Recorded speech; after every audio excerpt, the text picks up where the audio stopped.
નમસ્કાર દર્શક મિત્રો, હું છું રૂપલ લુણીચિયા. સંપૂર્ણ ન્યૂઝમાં આપનું સ્વાગત છે. સમગ્ર ગુજરાતમાં લોકસભાની ચૂંટણીના પડઘમ વચ્ચે બનાસકાંઠા અને પાટણમાં ભાજપ અને કોંગ્રેસના લોકસભાના ઉમેદવારો નક્કી કરી દેવામાં આવ્યા છે. જેમાં પાટણ ભાજપના ઉમેદવાર તરીકે ચાલુ સંસદ ભરતસિંહ ડાભીને રિપીટ કરાયા છે. ભરતસિંહ ડાભી રિપીટ થતા જ તેમણે લોકસંપર્કના કાર્યક્રમો શરૂ કરી દીધા છે. જે દરમિયાન આજે બનાસકાંઠા જિલ્લાના જગાણા ગામે લોકસંપર્ક કાર્યક્રમ રાખવામાં આવ્યો હતો, જેમાં મોટી સંખ્યામાં લોકો જોડાયા હતા.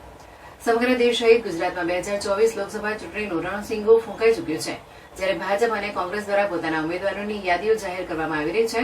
બનાસકાંઠા જિલ્લાના વડગામ અને કાંકરેજ પાટણ લોકસભામાં આવતા હોય છે, જેમાં પાટણ લોકસભામાં ભરતસિંહ ડાભીને ફરી રિપીટ કરાતા ભરતસિંહ ડાભીએ લોકસંપર્ક કાર્યક્રમો શરૂ કરી દીધા છે. વડગામ વિધાનસભા વિસ્તારમાં ભરતસિંહ ડાભીનો જગાણા ખાતે લોકસંપર્ક કાર્યક્રમ રાખવામાં આવ્યો હતો. કાર્યક્રમ દરમિયાન ભાજપ કાર્યકર્તાઓ મોટી સંખ્યામાં જોવા મળ્યા હતા.